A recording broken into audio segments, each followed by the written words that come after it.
สบายดีท่านผู้ชมมื้อนี้สิมาล้างเครื่องแบบบ่ให้ติดมิวเนาะล้างเครื่องออกแล้วแม่นบ่ให้ติดมิวเนาะหรือว่าโทรศัพท์ผู้ใดมีรหัสหน้าจออยู่ก็สามารถล้างเลยเนาะก็คือบ่ติดมิวเนาะถ้าว่าเฮาจื้อรหัสหน้าจอก็คือบ่ติดอีเมลเด้อสามารถล้างเลยเด้อเนาะมาเบิ่งกันเลยเนาะกดเข้าตั้งค่านี่เนาะแล้วมาลบมิวออกเนาะปึ๊บเลื่อนหามิวนี่เนาะจะมองเอาออกไปเลยนำออกเนาะตัวนี้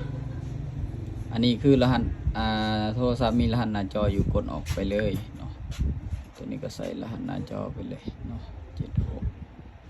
7648รหัสหน้าจอเพิ่นเป็นอย่างนี้เนาะแล้วก็กดออกไปเลยหลังจากนั้นก็มิวปิ้วออกแล้วก็ไปล้างเครื่องได้เลยเนาะวันนี้เขาตั้งค่าแล้วมาใส่คำว่าระบบนี้เนาะแล้วก็มาเลือกรีเซ็ตเนาะตัวนี้แล้วก็ลบข้อมูลทั้งหมดนี่เนาะเลื่อนลงมาแล้วก็ลบข้อมูลทั้งหมดออกเลยมาเท่านี้ก็ยังใส่รหัสหน้าจอเนาะใส่เข้าไปเลยถ้าว่าโทรศัพท์ผู้ใดบ่มีรหัสหน้าจอก็สามารถผ่านไปเลยเนาะก็คือมัน